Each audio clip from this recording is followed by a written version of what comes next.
The Legend of Gravity, A Tall Basketball Tale by Charlie Palmer. I've heard you young folks talking about who is the best ball player to ever grace the court. Like that King James someone or other. He's not too shabby. But have you ever heard of gravity? No, not gravity, the centripetal force pulling us to the center of the earth. I'm talking about gravity, the greatest ball player to ever lace up a pair of sneakers. Never heard of him? Well, pull up a chair and let me bend your ear for a minute with the legend of gravity. One sunny afternoon in June, the 29th to be exact, Liquid was in the middle of one of his lessons, trying to teach a new move to Sky High and left to right. Now old Liquid was talking, dribbling faster with his mouth than with the ball. He hated to be interrupted, but that's when this lanky, knobby-kneed, kind of awkward new kid strolled onto the playground court. He wore baggy shorts hanging down to his knees, and he had waves so tight it would make you seasick. He asked if he might join us in a 3-on-3. Liquid, a bit fed up with the audacious interruption, tossed the ball to the new kid. The boy caught it as though it were an intended pass rather than an outright assault. He spun it on his finger, dribbled it between his legs, then proceeded to run circles around left to right and Liquid, and leaped gracefully into the air over Sky High. Now, Sky High wasn't called Sky High for nothing. When he jumped, he looked like he could touch the clouds. But this new kid cleared Sky, flipped the ball behind his own back, threw his legs, and kept going. Everyone stood there for a moment with their mouths hanging wide open. When he snapped out of it, Sky sputtered, "He's on my team." Since the ball we were playing with belonged to Sky, no one bothered to argue. "What's your playground name, man?" I asked. "I don't have one," said the boy. "Everyone needs a street name," said Liquid. "They call me Liquid because I'm so smooth. And we call him left to right because you never know where he's going." "Why don't we call him Orbit because he jumps into space?" said Sky High. "No, I got it," I said. "He leaped so high that he looked like he was never coming down, like he defied gravity or something. Why don't we call him Gravity?" Too Tall Thompson agreed. And that's how Gravity joined our playground team, the Eagles. We had always been good, but we had never won a championship. We thought Gravity would be our missing link. Truth be told, he was often a one-man show. Gravity once jumped so high that we were able to go out for ice cream before he came down. Ballers from across the city started coming around trying to challenge Gravity. In one game, he scored 150 points. Oh, you're not impressed? You should be. Gravity scored all those points in the first quarter. He left the game early, something to do with babysitting his sister. That summer, Gravity had us believing that no team, nowhere, could beat us.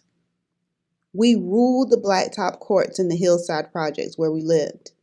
We played all day and all night, and even after church on Sundays. Some days, we walked, rode bikes, or took the bus so we could go to other courts in other neighborhoods and beat other teams. Our winning streak got longer as the summer was coming to an end, and everyone was looking forward to the best of the best, Milwaukee's biggest and baddest pickup basketball tournament. Although we had dreams of winning it one day, we never believed we could. Not until we had Gravity. The weekend before the best of the best, we had a team meeting to work out a strategy. In 5 seconds flat, we agreed our only hope was getting the ball to Gravity and letting him do the rest. And sure enough, Gravity was amazing. Dribbling behind his back, between his legs, and even off the backboard, Gravity made plays no one had ever seen before. He ran the offense like magic, knobbing passes from out of nowhere and leaving us shocked to find the ball in our hands for an easy layup. He was turning every game into a highlight video. Gravity's legend grew from Friday to Saturday as we plowed down one team after another. Thanks to Gravity, we made it all the way to the finals on Sunday. Of course, the Eastside Flyers made the finals too, like they had for 10 years in a row. From Park Lawn to West Lawn, Garfield Park to Mayflower Court, the Flyers were the best b-ball players in the whole city. Yusef Spider Woodruff had hands so quick you'd swear he had 8 of them. Their point guard, Martin the Hawk Overstreet, was only 12 and already being scouted by the pros. And then there was Benny the Jet Street. He was the Flyers' one-man fast break machine. We once watched Richard Deepwater Brown put away 14 threes in a single half. Their center, Lyle the Giant Harris, stood 6 feet 7 inches tall.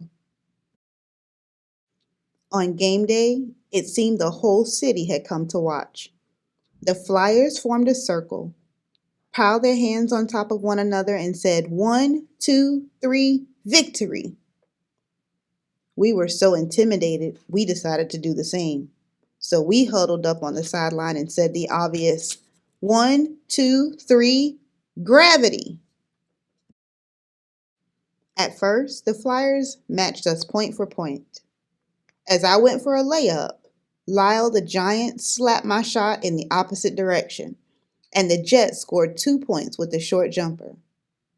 On our next trip down the court, Left to Right tried to fake a pass to me, but the Spider stole the ball and scooped past it to the Jet for another jumper that dropped through the net with a swish.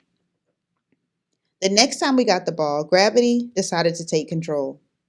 When the Flyers surrounded him on defense, Gravity zipped a pass to Sky High, who drove to the basket but ran straight into the Hawk.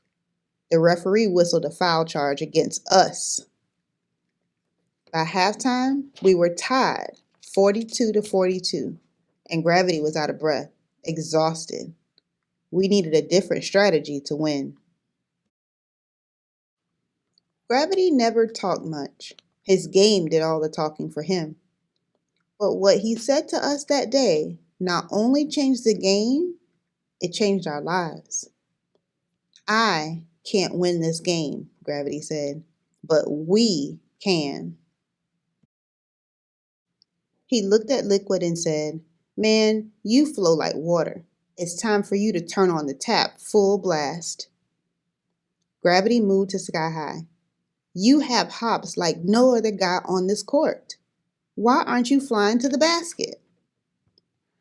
Left to Right, with your killer crossover dribble, people can't tell if you're coming or going.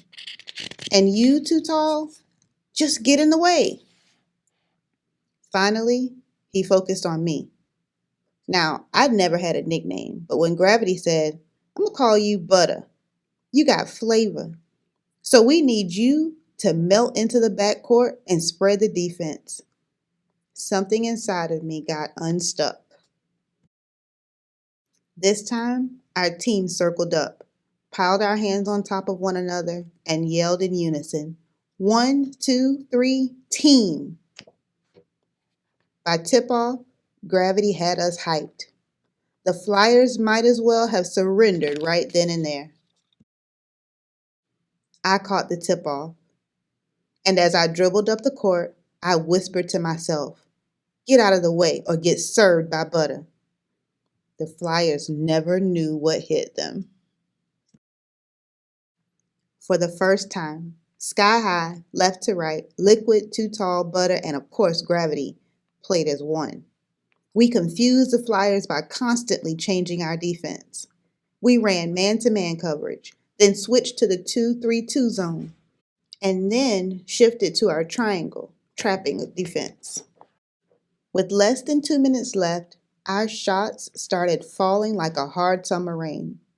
Suddenly, we were unstoppable, hitting three-pointers, jump hooks, and high-arching fadeaway jumpers that made the crowd roar. Our defense shut down their offense for good. When the final buzzer sounded, everyone was stunned by the scoreboard. We had beaten the Flyers by 17 points. There was no doubt that Gravity was the most valuable player that day, maybe ever. But he insisted that we all share the championship trophy, passing it from teammate to teammate. 25 years later, we still do.